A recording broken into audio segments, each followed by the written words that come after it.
welcome to the Source Material Comics Podcast. That is right.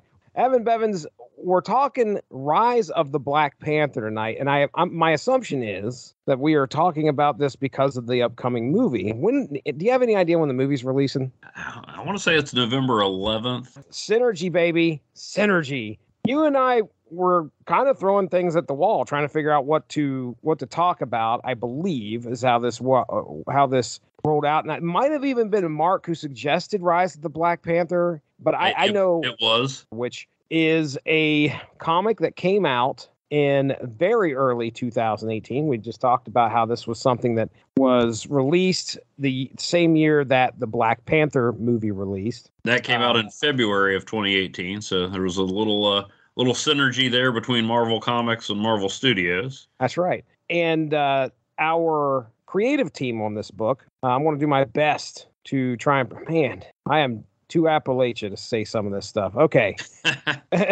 So our writer is Evan Narcisse. He had just done some stuff recently, I believe some Wakanda tie-ins. I actually looked him up and found a little bit about him. The guy who I think he gets either a consultant or a story credit, Ta-Nehisi Coates.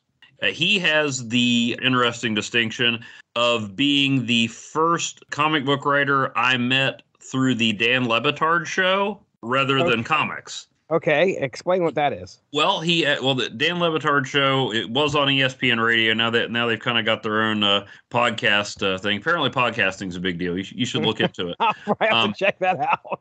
Yeah, it's getting popular. He was on there after winning the National Book Award in 2015.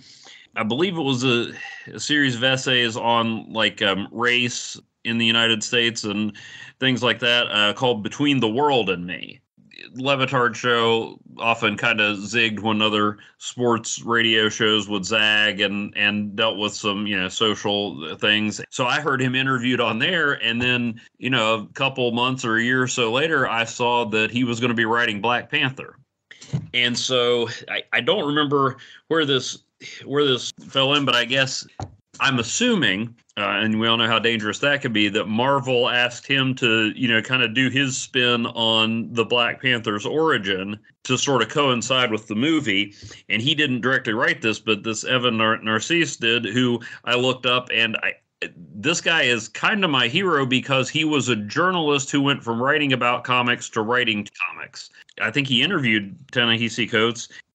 Some of his interviews caught the attention of Coates' editor at Marvel. This is off of Wikipedia, and invited him to collaborate with them on some Black Panther stories. So there's some elements of Coates' Black Panther storyline. I read maybe about half of his run. I just kind of fell behind. There's some elements of his run in this story that kind of ties, the Black Panther's past to what was going on in Marvel at the time, and also definitely kind of gives it more of a, well, since we've been saying synergy a lot, puts it in with a little synergy with the movie. I mean, this doesn't completely change the Marvel comic storyline to reflect the movie, but a lot of the elements and tone are things I recognized from the Black Panther movie. Okay, yeah. Yeah, for sure. He also is the co-writer, just FYI, because I believe you've been known to dabble in a little bit of wrestling. He is the co-writer of a comic, WWE The New Day, Power of Positivity. Oh, my goodness. I knew this existed.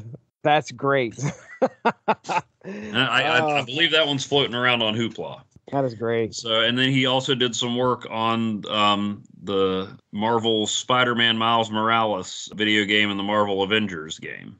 Okay, that's pretty cool. Pencil and ink by Paul Renaud, who appears to be a French comic book artist. And I was just looking at his Wikipedia. His Wikipedia, I think, hasn't been updated for a while, because the last time they have him doing any work is 2015. Obviously, he's doing stuff here in 2018, but you can see his work. It looks like Red Sonja from the mid 2000s. Okay. Uncanny Avengers Annual. He did it well. He does this a variant cover. Looks like he's doing a lot of cover work. Did the interior to Shield #6. But after this, I don't know if he's pretty prolific on doing the interiors of other comics after 2015 or not. But you can see like he did a lot of cover work. Got to start doing a comic called Cave Woman from Basement Comics. All right, colored by Stefane Patro and lettered by VC Joe Sabino. So, yeah, we're going to learn a lot about the Black Panther here tonight. My history with the Black Panther, actually, if you want to go back to the episode that Mark and Chris Sheehan and I did on Black Panther, the Client by Christopher Priest, that was my major introduction to Black Panther. I had, seen him pop up with the Avengers and things like that. But honestly, before that, I just kind of thought of him as the Avenger from Africa. Didn't know a whole lot about him. Mm-hmm. And it was that take on the Black Panther that really made me a fan. When the movie came out and there were T-shirts everywhere, I would say, I was a Black Panther fan before it was cool.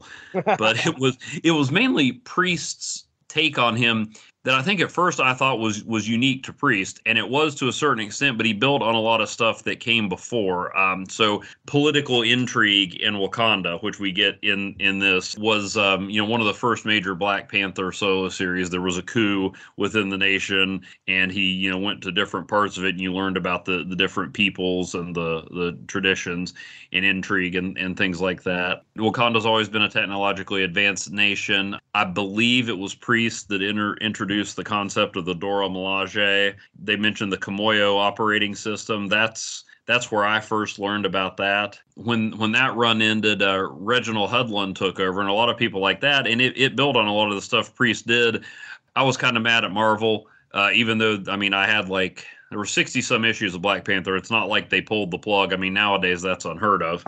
That Priest wrote. But so it took me a while to come around to that. And Reginald Hudlin is the one who introduced Shuri, who plays a big role here. Obviously is expected to in the new movie without Chadwick Boseman. I'll probably say, this was like in Priest's run, and Priest definitely put a stamp on it. He didn't exactly pull it out of nowhere. That was just how it seemed to me, because I had never read anything focused on the Black Panther before that. That's kind of my touchstone for the Black Panther. Him as this genius king guy who's a superhero, but not quite like some of the other superheroes. That's what informed my view of him. So you'll probably hear me say a couple times, this reminds me of back in the Priest run.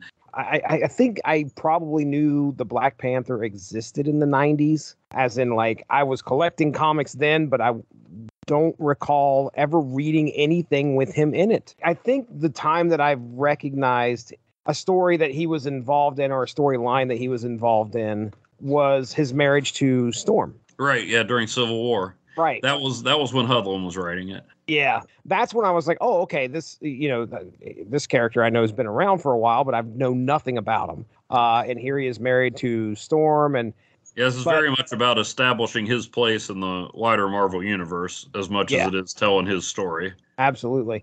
I never really paid this character any attention probably until the mid-2000s. And then after that, I remember when the movie came out, Black Panther is a pretty obscure character to throw out there into the Marvel Cinematic Universe, in my opinion. For the mainstream audience, he's always been a guy who's kind of been around. Like, you knew he was one of the Avengers or whatever, but, like I said, it wasn't literally until the late 90s that I read a Black Panther solo book.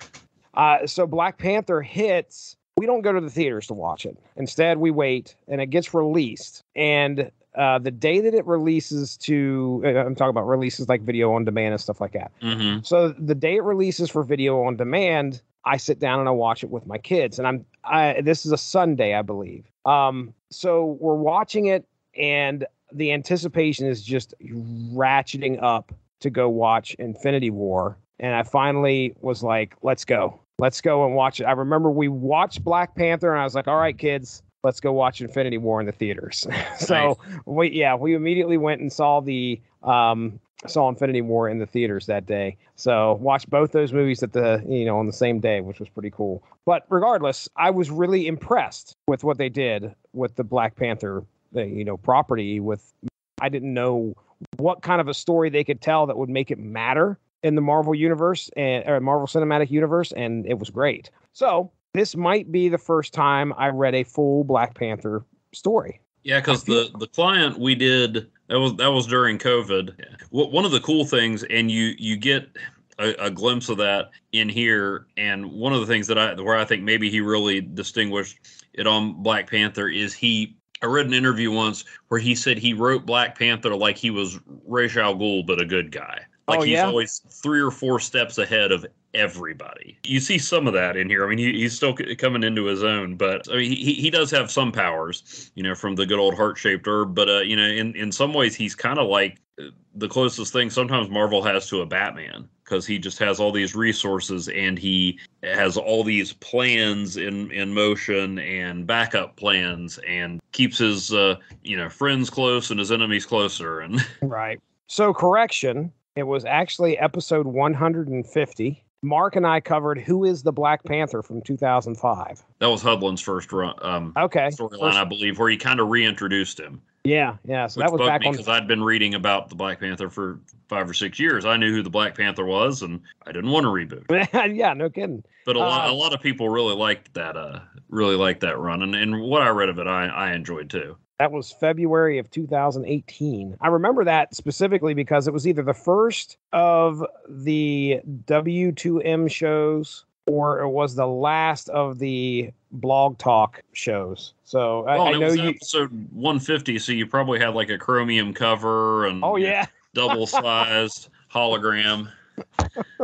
That's right. All right, let's get into it here. We're going to talk about the first 2 issues of Rise of the Black Panther. So our first issue is a kind of a history, a lineage of T'Challa, the Black Panther. To start off, what we need to talk about is Wakanda. Wakanda is an African nation, and it was kind of a secret. The idea is Wakanda is like an idealized nation, an African nation, if it hadn't been colonized, if it hadn't been interfered with from the outside world. Just what could they have done on their own with this, magic space rock vibranium, of course. So definitely fictionalized, but the idea was here is an African culture that grew and thrived without outside intervention. One of the main players here in this first issue is T'Chaka, who is actually T'Challa's father. At the time, T'Chaka is the warrior king of Wakanda and, of course, the Black Panther as well.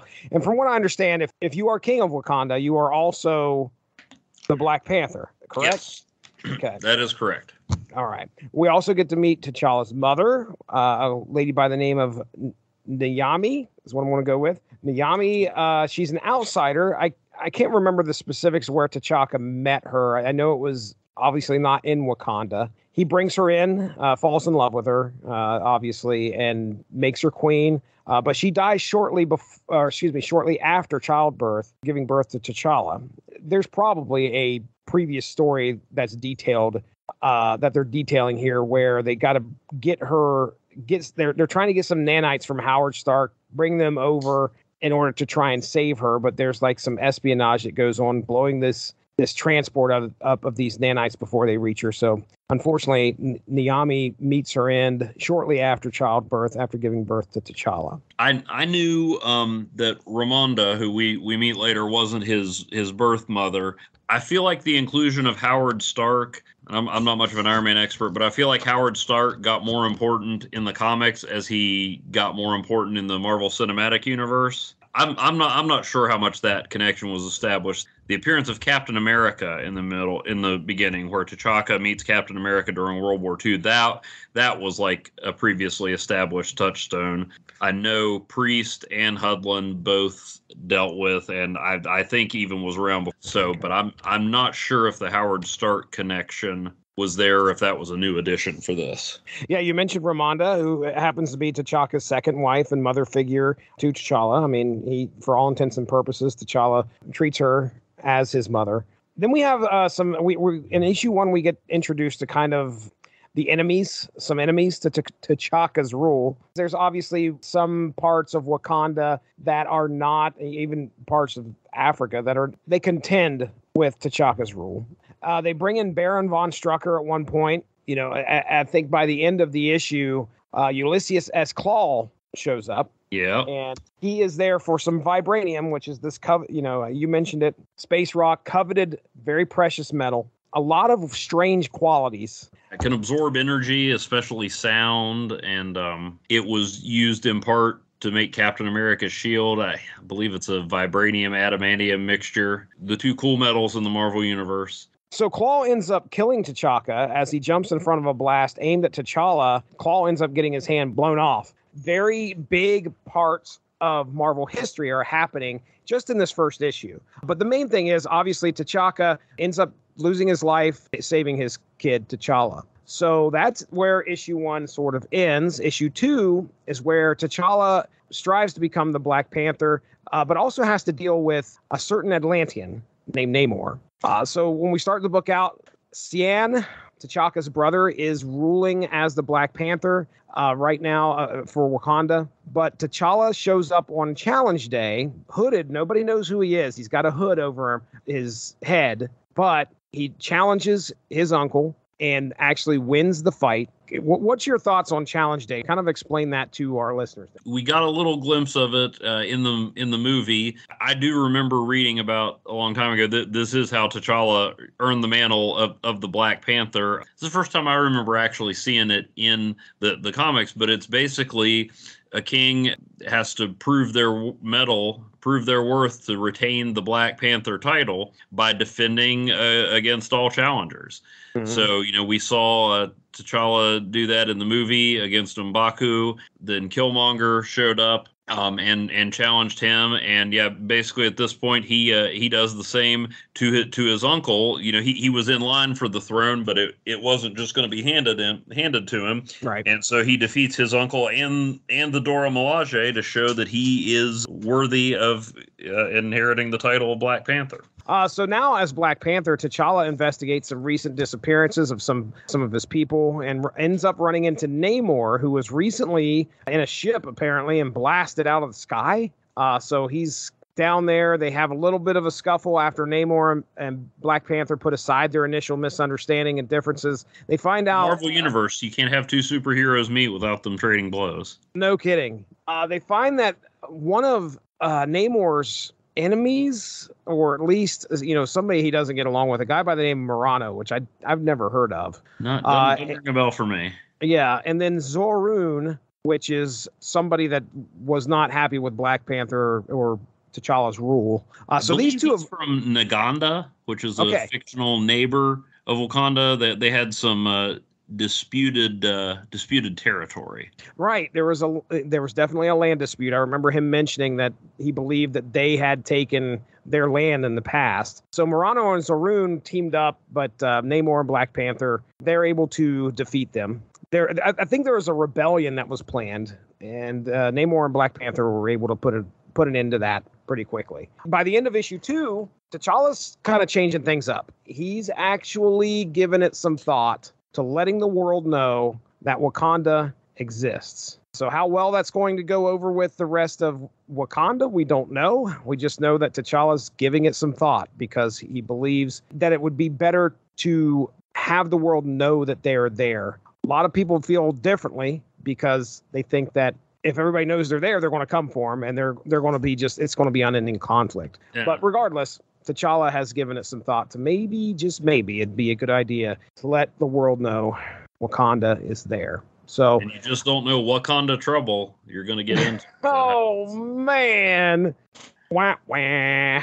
That's our first 2 issues. Well, definitely a good job of establishing that Wakanda is a major player in the Marvel Universe. Another one they had in there was Gabe Jones with S.H.I.E.L.D. I think he was involved in that effort to exchange technology with Howard Stark. He was one of Nick Fury's Howling Commandos. He was another link to the Marvel past. There was a phrase used in the first issue. Well, one thing I thought they did really well was introduce the local slang, which, I mean, obviously Wakanda isn't a real place, but I'm sure some of those terms are from actual languages. I didn't research that deeply, but at one point somebody refers to, I think it's T'Chaka or one of the Black Panthers kind of derisively as Ukatana, which I believe means kitten.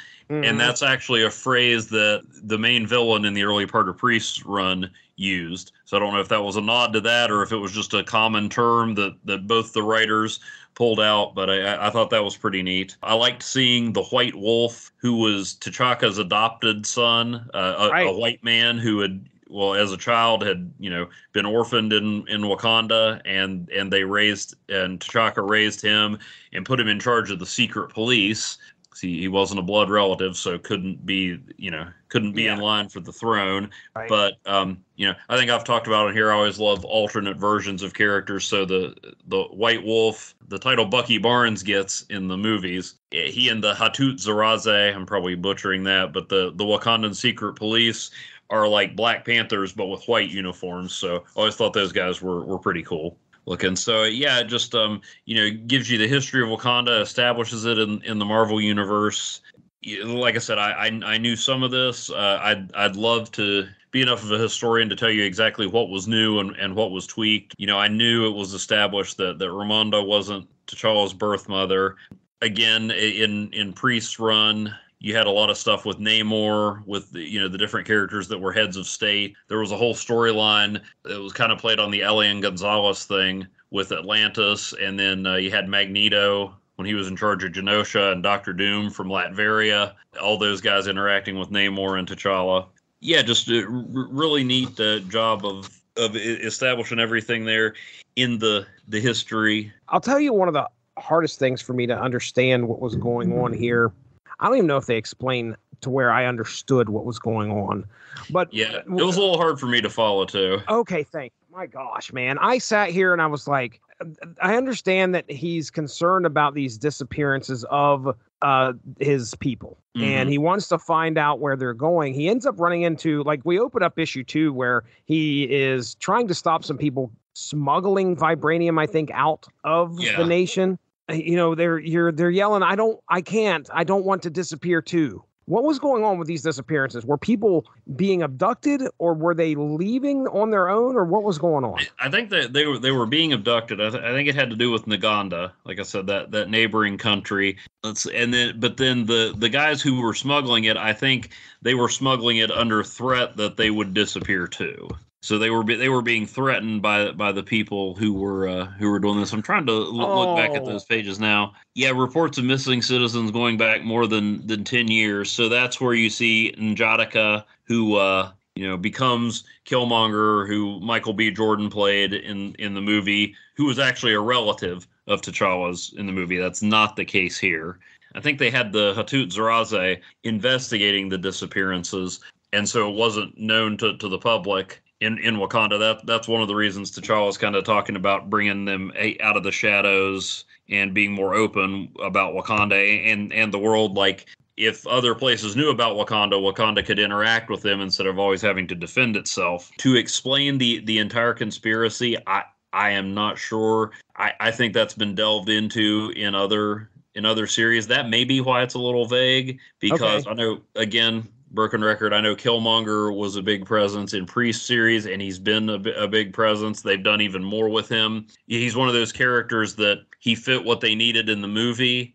There's some distinctive Black Panther enemies, but I mean, outside of Claw, who is not that big a threat, and kind of a goofy looking dude in the comics, Black Panther hasn't had the most distinctive rogues gallery outside of his own comic. I mean, just about any character can be interesting with the right writer. I mean, M'Baku, they had to really work to make him as cool as he was in the movie with Winston Duke, because the character was originally called Man-Ape, and it was a guy walking around in a white gorilla skin suit. Oh boy! I don't think there was any disrespectful intention, but that one did not age well. No. So no, it didn't. Killmonger, they kind of built him up. So I remember reading about the disappearances in other stories. So I'm honestly not sure if that was fully explained in here, because now that you mentioned it, I'm like, yeah, how did that? I was a little unclear on that. But yeah, part of Killmonger's origin has always been he was a Wakandan who grew up in the West and then kind of came back. I'm not sure how much we were supposed to understand that, or maybe there'll be people listening to this going, you idiots didn't understand the whole conspiracy. And, I believe it was something that was explored more the more I'm thinking about it in another series. And this was more to set up Killmonger and to contrast the way T'Challa did things with the way his uncle did things, which was to hide the disappearances so people wouldn't lose faith in the crown and in the government. Okay. But yeah, the point was there were these disappearances, and N'Jadaka was the last one to be returned. We'll see him come back in one of the next issues. Anything else? Just a little bit of embarrassment on my own part, thinking you understand things, but maybe missing a point. These disappearances happen along waterways, and I'm like, oh, so it looks like we're bringing Hydro Man into this. Namor's on the cover, but I am too smart, and I'm like, yeah, got Hydro Man coming up. Man. Yeah, so sometimes having the enemy on the cover still isn't enough to get through my thick skull here. And I'm like, oh, or Namor, that could make sense too. Right. Out of these first two issues, I think the one thing that sticks out to me is as a character, Black Panther, it's called Rise of the Black Panther. It's also the evolution of him as a person and what he's going to do for the nation of Wakanda. Bringing them out of the shadows and into the world, and that being a thought that he has by the end of issue 2. They're a secret nation on purpose. You kind of mentioned this earlier. They do that because, number one, so they won't get targeted and conquered or potentially conquered, and they feel that their existence has thrived upon remaining secret. And now Black Panther feels that, T'Challa feels that it's time to join the world. To make a difference and to protect them. Right. He's an honorable man. Of course, he has an allegiance to his nation, but he also feels that, he probably owes something to the world. There are bad people out there, and it all kind of stems back to T'Chaka's interaction, and it's great that that's a starting point. Don't we open this book and like the first panel is Captain America? Yeah. Captain America showing up and being there and fighting on the side, fighting against T'Chaka at first, but of course then fighting with him. It shows that outside influence is not a bad thing. Right. And it doesn't have to be an influence either. It could be the outside presence is not a bad thing. These people can work together. They did work together. A lot of good came of it. Why avoid that? Why not embrace it? And that's what, T'Challa's kind of thinking about here at the end of issue 2, which is pretty cool. He's definitely a warrior. When his dad takes the shot for him, T'Challa is the one that's picking up the gun and blowing Claw's hand off. So that's a pretty big moment in the book. I'm liking what I'm reading, as I'm going through these two issues. And I didn't talk about Shuri, and she shows up a fair amount here in the first two issues, more as we go through the story. Their relationship's cool. It's a brother-sister relationship where it seems kind of competitive, which is fun. Yeah. Very reminiscent of the movie. That's right. What I was saying. A lot of this, they don't change things to make it just like the movie. We never find out that Killmonger is T'Challa's cousin like he was in the movie, but they make it feel a little more like the movie. Right. I didn't read a lot of comics with Shuri, and like I said, she came in Hudlin's run, which was in the mid 2000s when a lot of these stories were being told. Originally, she wasn't around, so they worked her into that. But it's fun. I mean, I understand them wanting to make things a little more like the movies on the off chance that somebody watches the movie and wants to read the comics. But I think they did it without sacrificing too much without changing the original story too much. I agree. All right. And it was cool. You talked about, T'Challa's sense of duty to his people. That's the thing. As much as they contrast he and Namor and their styles of fighting and ruling and everything, that's one thing they both have in common is they want to protect their people. And that's where they find their common ground. Exactly. Very loyal to their people, to their nation. Namor has a different outlook on things. He obviously does not care for the surface world. Yeah. Why would he want to even attempt to do anything? And I can't remember. It's probably a quote that he says in that second issue. Namor's like something about, why would I even have anything to do with you dusty surface folk? That's a great way to describe somebody. All right, Namor's always a fun guy to chat with. Oh yeah, all the time, full of mirth. Gosh. All right, issues 3 and 4. Issue 3, T'Challa lets the world know of Wakanda. He invites some UN representatives to Wakanda to tell them he is. So this is kind of like a pre-meeting. He invites these people over and he says, "Look, we're here. He does it in a neat way too. He like sends them the invitation, and the invitation like disintegrates after a certain amount of time. But anyway, he gets these United Nations representatives to come over so he can have a talk with them and explain, like, hey, I'm getting ready to unveil our nation to the world. And he wanted to kind of get a feel for things. But the thing is that he does this and he springs it on his own nation's council just before the UN plane lands. So that doesn't go over well at all. Nope. They aren't happy. But anyway, it's soon found that there has been some trickery, as one of the delegates, who actually turns out to be a blackmailed Russian operative, Dark Star, Soviet super soldier. We just did the Soviet super soldier episode. Oh yeah, I gotta listen to that. Or she's in there.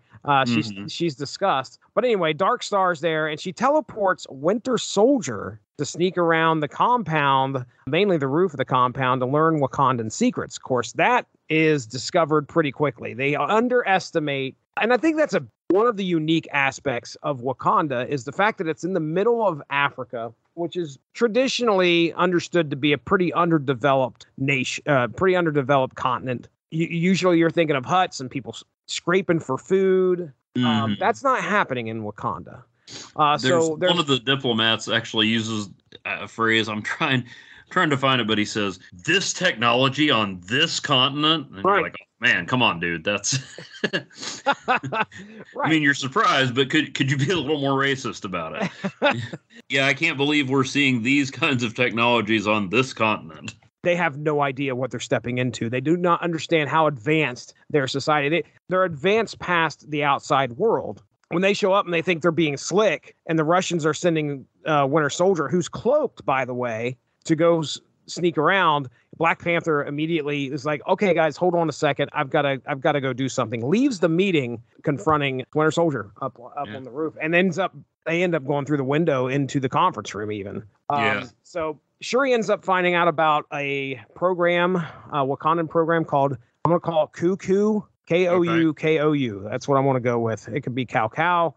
Anyway, Cyan has this plan to attack the outside world called Project Cuckoo. Shuri finds out about that, and she can't believe, like, hey, we are all about defending ourselves, but becoming the aggressor, that's something different. She can't believe that her uncle's doing this. In America, T'Challa runs into Najatka out there, Eric Killmonger. Of course, we don't know he's Killmonger at the time, and he's an abductee. I think he's either an abductee or refugee, but he begs to come back to Wakanda.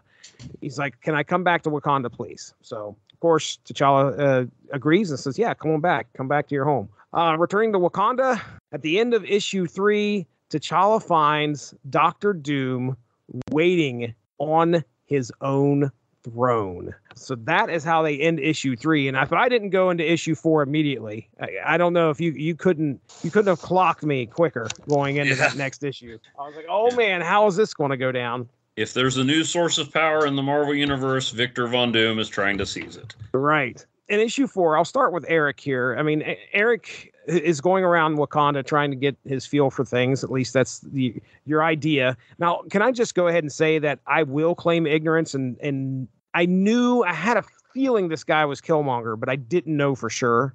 Oh, that makes like the confirmation of what happens in issues 6, I think. Be like, oh, okay, yeah, I knew who I was talking about. Anyway, Eric's running around Wakanda. He ends up running into the White Wolf. The White Wolf says, hey, look, I've been keeping an eye on you. Maybe you could find some possible future employment with the secret security here.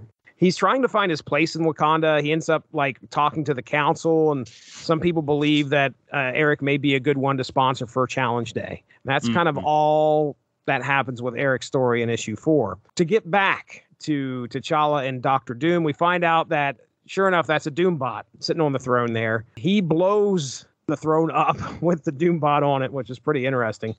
That took some premeditation. At some point, somebody decided, well, I need to make sure that this throne blows up at some point. Yeah, like I said, that's how Priest wrote him. He's a few steps ahead of everybody. Oh, man. With that note, T'Challa grabs Shuri and they head to Latveria.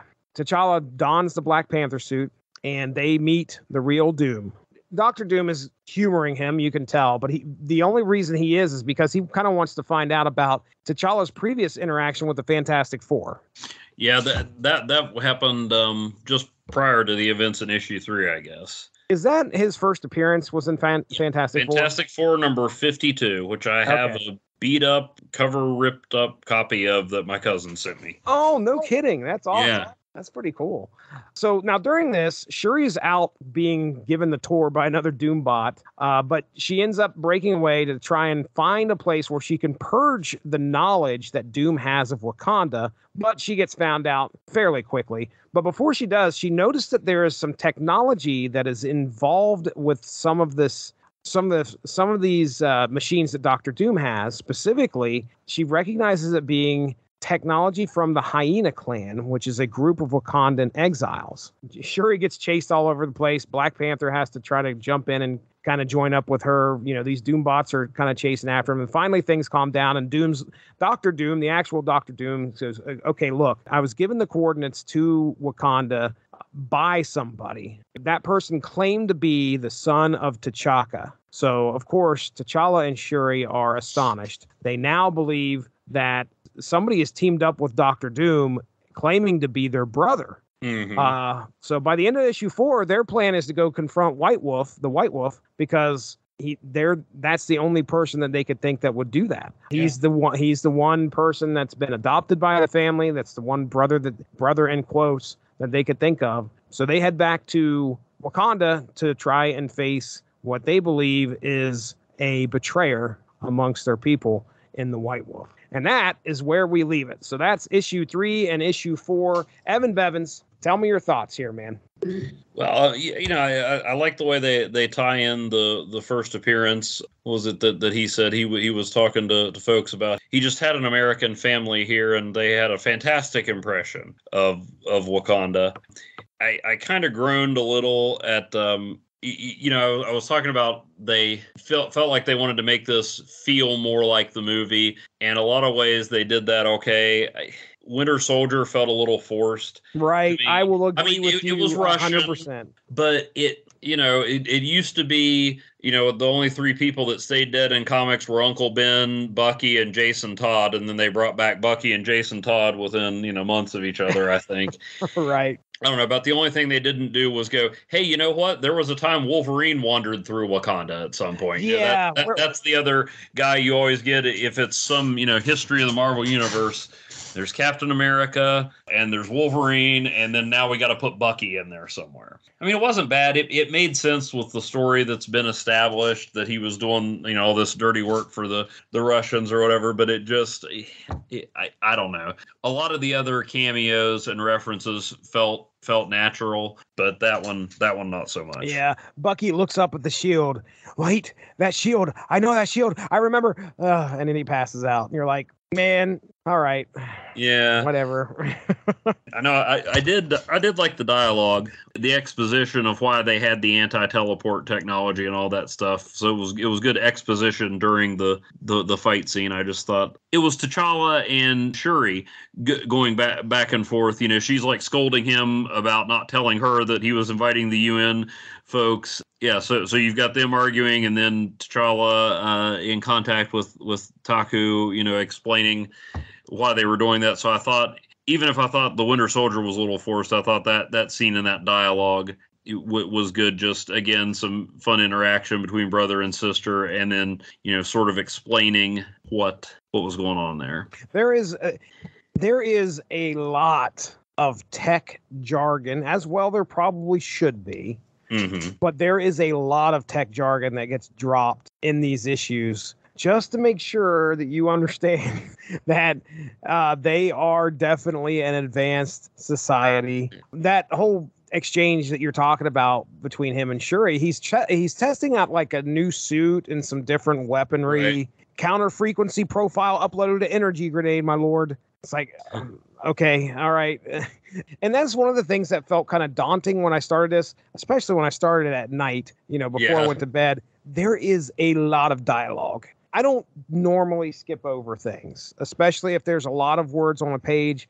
There were situations throughout this book, especially like this whole dialogue during this battle. There was a lot of talking going on, but most of it was very interesting. Like there was enough in there to keep me going. Okay, you talked about how they were explaining away some of the stuff about anti-teleportation technology. It's setting the ground floor for what has been or what has happened in the Black Panther universe.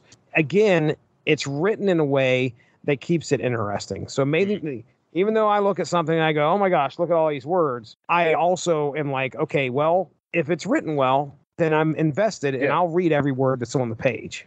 Go ahead. Bit of dialogue that I appreciated when T'Challa was talking to the ambassadors, and especially like, hey, you don't want people to find out that some of you tried to steal from Wakanda when we invited you in. This is how it's going to be. He says, we shall have an understanding between us, that's a line that got used a lot early in the Priest run when he was trying to get information. He would have these informants, and he's like, okay, well, we're going to have an understanding between us. And so that was a cool callback. Right. Like I said, this came out, along with the Ta-Nehisi Coates run. So I hadn't read this, but there was a whole storyline that he did where there was like an intergalactic empire of Wakanda. There are references to Wakandan space travel. Yes, yeah. He mentioned go into space, and that's not really followed up on. So I think that was a reference to what was going on or coming up in the main series. And then there's also a character we see just for like a page, and I have no idea how to pronounce his name, but Changameyer, who played a big role in Coates, at least his first storyline or two in Black Panther. So it's kind of inserting him, a new character, but inserting him back into the history. And then as far as dialogue, I mean, writers have to enjoy writing Dr. Doom. Oh my gosh! Do they ever? They're talking, and for the most part, it's pretty on target. Sometimes I thought it got a little bit much, but I know he's talking about Doom's mother being trapped in hell, which has been a whole story. And then T'Challa mentioned his parents are dead, and Doom's like, ally with Doom, and together we will free our parents from death's cold grasp. I was like, wow. T'Challa's like, I don't really think I'm going to go against the natural order of things. Yeah. That's not my style.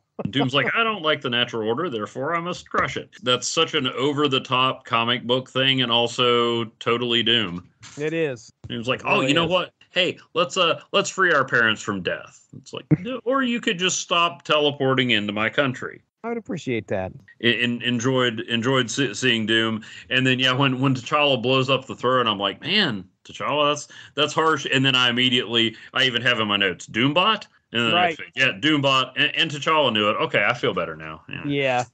He could sense that there was no human inside the suit, and therefore was perfectly fine with blowing that up. And also, speaking of the dialogue, I got a chuckle out of Shuri referring to him as Almighty T'Challa, destroyer of chairs.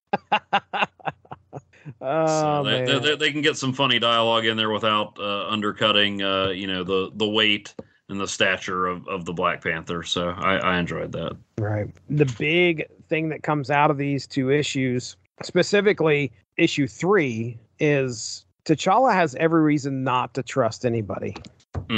I mean, that's really all these two issues are. You got the delegates that show up, and these people that he brings into his house, one of them is then trying to steal secrets that he's guarded. Why would he continue to trust anybody, any outsider? And then the next thing you know, there's Doom who shows up. There's a lot of that. This is a nation coming out to the world, and the best plan is to bring an early group of people in and say, look, I'm going to do this, and get the feel for who these people are. He's wise. That's probably the best way to put it. Even though he's a warrior king, he's very, very wise. But yeah, man, Black Panther versus Dr. Doom. Shuri should have known something was up immediately. As soon as she thought she had a moment to do what she thought she needed to do, the Doombot's immediately going, nothing escapes Doom's notice. They're telling you right there. Yeah. Nothing escapes Doom's notice. And the whole time I'm reading it, I'm sitting there going like, she's thinking she's fooling these things, but I swear that these things know what she's doing, even though she's overrode the code or whatever she said she did. They're telling her nothing escaped Doom's notice. Nothing escapes. And I'm like, so yeah, we learn about this potential brother betrayer, which is going to be interesting to see them head home and face off with the White Wolf. I don't know the history of the White Wolf as far as, what's come before in these stories. But from what I understand, like, they don't get along. They're family, but it's like he's head of the secret police, and he's one of those that is protecting the nation above all else. Yeah, he was first introduced in Priest's run, so yeah, not exactly, but there's a little bit of the Loki concept to him. He's the brother, but not by blood, and so he's not the favored son, but he does the father's dirty work. Even though Black Panther has his secrets and plans and stuff, he's more straightforward, operating the open, and White Wolf's the guy who, if I need to disappear somebody, if I need to kill somebody, to take care of things to protect Wakanda, that's what I'm going to do. Whereas T'Challa wants to protect Wakanda, but he's also a man of honor, and, he wants to try to not to compromise that. Right. I mean, if somebody, that was kind of what was happening in issue 2 is there was no problems like taking those thieves and killing them prior to this. I think Cyan says that. Yeah. Cyan. He says, before we would have. I think he said we would have killed these people or made them disappear. And T'Challa's like, my father would have never done that. And he's like, well, this stuff was hidden from you. He brings them back and throws them in prison, if I remember correctly. So yeah, he's not somebody that would kill for, even though it's for his country, he doesn't want to kill somebody. So he's an idealist, and Hunter would say he's a realist. Okay, I like that. Issue 5, Black Panther finds a lost brother. So yeah, Black Panther, T'Challa goes back to confront the White Wolf, but Ramonda steps in and tells him of Jakara, T'Chaka's son, conceived with a member of the Wakandan spy network after Niamey died. T'Challa then, so he starts following leads to try and find the Hyena clan, and he ends up running into Storm, who is battling the Hyena clan as well. So they team up and track them and face them together. They end up finding Jakara, who I don't know what he's got going on here. He's doing something where it's like Hydro. Hydro Man? No, it's not Hydro Man. Oh man, he's really wanted to see Black Panther take on Hydro Man here. He's on some of the geothermal energy, if I'm right. Yeah. Remember right. There's a bunch of pipes and stuff coming out of there. So I don't know what the big plan is for the Hyena clan. But either way, when they show up, Jakara's like, oh, yes, I've been waiting for you. And then he like covers himself in some kind of like vibranium goop. Well, it's the material from the geothermal pipes and the vibranium. I had to look him up on a wiki. His body metabolized the vibranium from the dagger and converted the heat energy into mass. Okay. So all right. The most important property of vibranium is it can do whatever the writer wants it to. That's beautiful. He metabolized the metal from the dagger. Did T'Challa throw something at him? Is that how he got the dagger, or what happened? I believe so. Yeah, he got the dagger from T'Challa. Okay. All right. So regardless, he turns into this massive vibranium monster, starts fighting T'Challa and Storm. And during the battle, Black Panther is able to paralyze him in some certain way. Storm whisks some wind up and ends up tossing him into a volcano. So the Jakara, the long lost brother, half brother of T'Challa, lived and died in this episode, or in this issue, apparently. Now, during this, I just found he got the dagger. T'Challa tagged one of his guys with the dagger so he could track him, and that's right. Yeah. Okay, all right, and then he licked it, because that's what cool bad guys do. They lick knives. Yes, they do. Oh boy, there is an interesting part here. Well, in issue 5, Eric is going around to I think different scientists in Wakanda. Mm-hmm. I don't know if these are refugees that have come back. I cannot recall. I believe they were people who were taken. Okay. All right. They were the missing citizens that have been brought back. So he's going around and finding these people, and he's putting putting this device on their head. He either tricks them into doing it, I assume, or he forces them to do it, one way or the other. The first interaction we get, he kind of tricks this other guy to put this device on his head so he can see all his memories. Yeah, he wants him to help him test out his memory software thing. Try this for me. So he puts it on, and then when he has it on, he proceeds to murder the guy after getting the information that he needs. And what is this information? Well, sure enough, he's learning about Wakandan weaponry that had never been developed. It's all inside these scientists. Cuckoo. Project Cuckoo. That's right. Okay. And this is where we learn, this is Eric Killmonger. So he's going around murdering these scientists in order to get this weaponry. Now, what's he going to do with that? Well, issue 6, we get our finale here, where we find out that Killmonger's plan is to drop a large bomb on top of a S.H.I.E.L.D. helicarrier. T'Challa gets Cian to tell him about Project Cuckoo, but soon learns of Killmonger's murderous deeds and that he has Queen Ramonda as a hostage. So Black Panther shows up, but Killmonger's able to use, I think, the bones of his victims. Is that what you're getting here? Like, did he cut these bones out of these people? I mean, not only was he taking their memories of the weapons, but he was getting the experience. It does kind of look like he's getting the bones, but he's getting the experience of their death. So right. I think what he's projecting to T'Challa, and whether it's from their actual bones or, you know, maybe some stuff he got. There was probably an empty building in Wakanda and a Spirit Halloween store opened. So that may be where he got it. But whatever it's doing, he's transmitting their feelings and experience at the point of death. He's like kind of broadcasting that to T'Challa. It's debilitated T'Challa. He can't really do much. Killmonger ends up leaving, but with a good pep talk from Queen Ramonda, Black Panther's able to get up and go after him shortly. But that's not before Killmonger boards a plane and with the plan to find the S.H.I.E.L.D. helicarrier and drop this bomb right on top of it. As Black Panther gets up, wills himself to get up, he saves the Queen. He stops a robotic, like, panther, large cat rampage in Wakanda, and daringly boards Killmonger's plane in mid-flight. So he does all that, and then once there, he confronts Killmonger. However, Killmonger drops the bomb. So Black Panther immediately has to make a decision. He jumps from the plane onto the bomb, stopping it from exploding, while Shuri shows up and stops Killmonger by wrapping him up in something. But Killmonger jumps from the plane into the ocean below. So at the end of this issue, we believe Killmonger's dead. Possibly. We don't know. There's no body. We just know that he fell from the plane. We have history unfolding for Wakanda after that.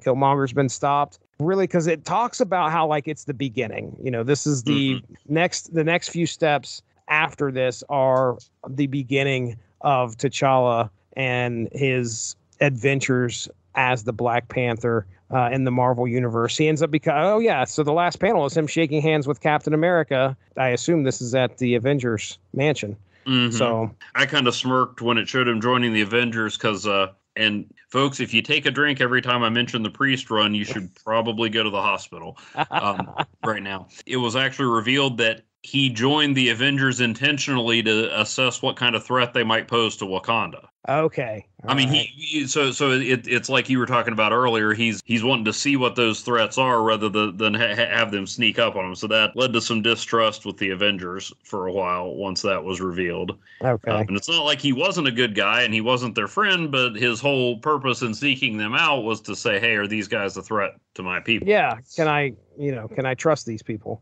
Well, I mean, there it is. That's our 2 issues. That's how we finish things out here. Black Panther faces off with Jakara and ends up believing he's killed him, and then faces off with Killmonger and stops his plan, and then it's the beginning after that. So I had never heard of Jakara, but I actually looked back. He was a character in the early Black Panther solo series, and he was T'Challa's half-brother, and he did rebel. And so issue 5 kind of updated that storyline a little bit, which I did not know. Another tie to the Marvel Universe, we flash back to Black Panther in America getting robbed by 3 criminals, one of whom is a young Carl Lucas. Right.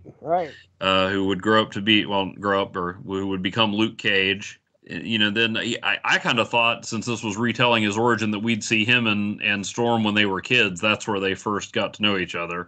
That was already established when they got together here in this issue. As much as I knew, Killmonger from other things I'd read, and since this was kind of taking some cues from the movie. I mean, I knew eventually Killmonger was going to break bad, but I don't know about you, but it felt like his plot just kind of came out of nowhere. I mean, I know there were references to Project Cuckoo, or however you say it, peppered in there, but I couldn't tell, like, did he get to Wakanda and go, man, I don't like how this is going, I'm going to take over, or was he always in the movie? He had a plan. He had planned all of this out, and in this, I don't know. It just feels like it's like, okay, well, in issue 6, we got to have a fight between Killmonger and Black Panther. Right. And I don't know. I wasn't feeling it. I mean, I knew he was Killmonger, therefore I knew he was the bad guy. But I don't know. It didn't feel very, very organic. It just felt there weren't a lot of hints until issue 5, when you actually see him killing people, that he was anything more than a dude who got taken from his homeland and finally got back. I feel like there are a lot of expectations in some of this. While it's a good story that's being told, I feel like the writers expected you to know who Killmonger was and know that he was going to be a bad guy at the very end, and it didn't matter how he got from point A to point B. He was going to be the bad guy no matter what. We just got to give him something to do. Like the disappearances thing, I took that as one of those other things. I felt like, well, I guess I needed to know what this was. Did it have a very big impact on what the story was? No, it didn't. It just gave him motivation. So the same thing with Killmonger. Yeah, I don't feel that how we got there felt very earned, in my opinion. And the same thing with Jakara. That felt like really quick. Like we went from, I want to say this guy's, we see him and then he's dead within like 3 pages. Yeah, and I mean, I guess that one maybe, like you said, it relied on and something, but I mean, he's only, outside of this issue and a few issues in the other series, he's not that well known a character. No, he's not. I was just looking. The Marvel Wiki says he's got like 9 total appearances. So. Yeah, dude, 9 issues. Black Panther Volume 1, 6, 7, 8, 9, 10, and 14. And then Black Panther, so that's 6 issues right there from the first volume of Black Panther. And then Black Panther Volume 4, number 3, they say that it's just a flashback there. Yeah. And then the other 2 are this series. Yeah. So, yeah, he's not very well known. He's been in 6 issues of the first volume of Black Panther. So, I mean, and granted, he's not Killmonger, but man, right. He's freaking, what blew my mind is that, like, Jakar is his brother. Yeah. And yeah, he's definitely a butthead. He's running around. He turns into this huge monster. He's attacking Black Panther. But I'm sitting there going like, let's not kill the guy. But the thing is that I bet you what they're doing is they're like, well, hey, Black Panther Volume 1, number 14, we threw him in a volcano. Okay, well, that's where we got to end. We got to end it. We got to get there somehow. But by the way, the wiki doesn't say that he's dead. Yeah, well, they said he wasn't sure if he could kill him, but he like kind of paralyzed him and then put him in the volcano because he didn't know what else to do with him. He's just sitting in there for eternity. Oh man, poor Jakara. I mean, this guy is Well, anyway. Like the sequence where Hunter shoots him on the spear to the plane, that was cool, but I don't know. Issue 6 just felt like, okay, we need a fight with Killmonger, and this is the last issue. Right. Yeah. Shot him with a spear onto the plane. There was a comment, I think, on that specific scene, and that's kind of where I got this whole nationalist thing. Okay, so this guy says, it was so subtle, but I love that small bit of affection Hunter does have for T'Challa. Regardless of his jealousy and saltiness, they're still brothers, and despite it being his king's command, he is hesitant to send T'Challa headlong into death. That mix of his intense loyalty to Wakanda and the smallest twinge of familial love. It's suicide, so no, absolutely not. I would rather you not. Okay, if you insist, I will send you with this spear. I know you mentioned the meeting of Luke Cage and T'Challa. I want to make sure I get this quote right. Did you mention the quote that he said, the all skin folk are not kinfolk? No, I didn't. I did not use that one. Yeah, that one did come back. Again, trust. There's this trust issue, or Black Panther has to work towards trusting people. And here's Luke Cage saying, "Hey, we may be the same color, but doesn't mean we're on the same side." Right. I enjoyed the series overall, but yeah, especially that last issue, it just felt kind of rushed and more of a, well, Black Panther and Killmonger have to fight because we've reached the end of the series. Yeah. And like you said, there's probably some expectation that you understand. And, I knew as soon as the name Anjadaka showed up on that screen, okay, here comes Killmonger. It didn't feel organic. It just felt like, well, he is the bad guy, so therefore they must fight. I mean, I know they had some stuff about how, he didn't think, Wakanda was living up to its potential or whatever. But especially, again, when they're, trying to tie this into the movie so much, I mean, you understood Killmonger's rage and why he was doing what he did in the movie, even if you didn't agree with it. You understood his chain of thought and this plot that he was unfolding. And in here, it was just like, I am Killmonger, I am the bad guy, therefore I'm going to take over. Right. Here's my bloody bones. I'm sure there was more thought that went into it in the writing, of course, but it didn't come across to me. Well, as a whole, man, what are you thinking of this series?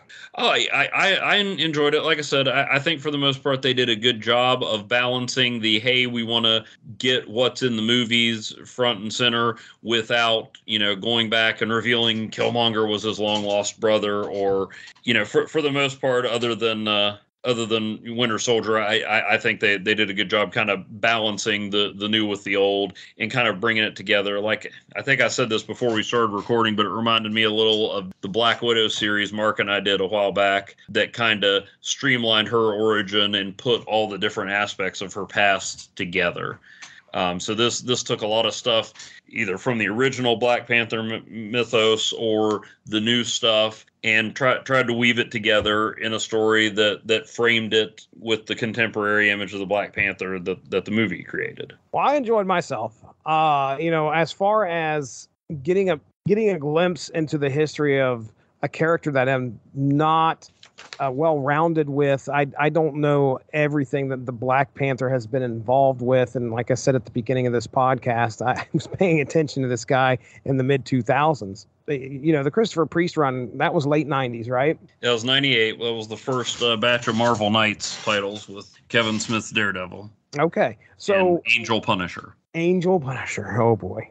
So as for a character that I didn't know, it was nice to get a glimpse of that history. Now, a lot of the history I actually knew from the touchstones that you were talking about. I knew about this, and I wonder if I knew about this because of you and Mark doing the podcast. Another good reason to listen to podcasts, folks. Mm-hmm. The meeting between Black Panther and Captain America from the 40s, and this might have been something that was touched on, and this is I am the Black Panther. This is the Black Panther. Who is the Black Panther? Something like that. Yeah, but I'm pretty sure that was one of the key moments in there, because they were kind of reviewing the history of Wakanda, if I remember correctly, and the meeting with Captain America between his father and Captain America was one of those. It's like one of the first times Wakanda interacted with the outside world. Okay. But again, it's neat to see this story being told about a nation who has been secret, has kept themselves hidden away from the world, and are now going to come out and say, hey, we're here.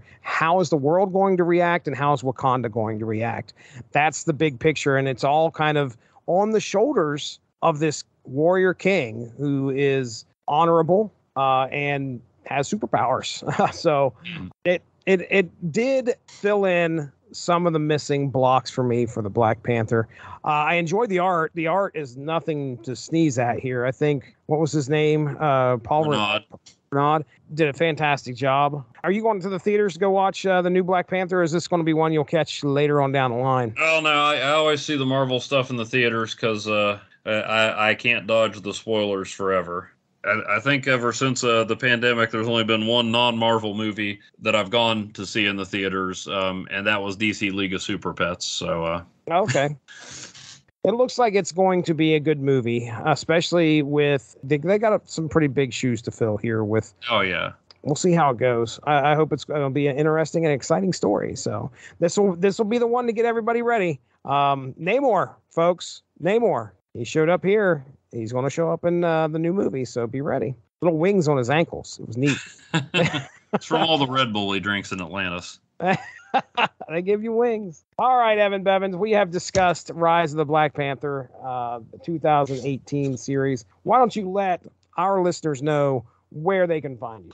Well, you can find me on asterisk51.blogspot.com. I'm working my way through. We're on the downhill slide of Secret Defenders. Dr. Druid has taken over the team and has a pretty epic ponytail. And yeah, it's I don't know. I never thought when I started my blog that the Dr. Druid section would be one of the larger keyword searches on there. Unreal. He was in Capwolf, and now he's running the Secret Defenders and ticking off his girlfriend and Luke Cage, and he's got a zombie teenager. It's oh yeah, wow, yeah, Cadaver. That's right. His first appearance, Secret Defenders number 16. And I don't know if I've mentioned it on this episode, but I'm a big fan of the Christopher Priest run on Black Panther. Oh. So yeah, I'll probably throw in a nod to that when the movie comes out. You know, always checking to see what sort of movies Dollar Tree has out there that I can watch and write about. Yeah, hashtag Dollar Tree Cinema. Check that out, and then. Yeah, you can follow me at Evan_Bevins on Twitter to get that and snarky fantasy football comments and who knows what else. Great. Last week on the 31st, you can hear myself, Derry, and Dean Compton talking the Resident Evil comics from Marvel that dropped. There were some from Marvel that dropped, and oh my goodness, well, one from Marvel that dropped. I think it was a one shot. And then we talked. There was a magazine that get this, Evan. It was a magazine, and so on the front cover, you normally the front cover of a magazine, you're going to want to entice them with what's going to be going on the inside. But just in case you missed looking at the cover, on the cover it said Jim Lee cover. So it was like that was one of the features. Jim Lee cover. Oh, okay. Well, hey, is that their way of warning you that Jim Lee didn't draw the interiors? Or that's probably. But yeah, you can hear us talk about that. And that's going to be dropping on Halloween, the 31st. And previous to that, you can hear Evan Bevins and myself discussing our Superblog team up contribution, Batman Punisher Lake of Fire. So that's going to be on the 26th. And I think I have like right before that as well. I can't believe I got this back to back. Might change. But the Sensational She-Hulk's Cosmic Squish Principle. Oh, yes. Oh, it's good stuff, man. Steve Gerber, Howard the Duck, She-Hulk, Sensational She-Hulk. Fantastic. That was a fun time. We've got that. I've already got that up and running on the network to air the 25th of October. So with that being said, I want to thank everybody for listening. And I'd also like to give a shout out to the W2M Network for hosting the show. I think it's time for us to get out of here. So for Evan Bevins, I am Jesse Starcher. We'll be talking to you soon. Have a good one. Bye-bye. Thanks for joining us. All of this would not be possible without W2Mnet.com, so make sure to seek them out for more podcasts. If you enjoyed what you heard today, please feel free to share, and we look forward to entertaining you again soon.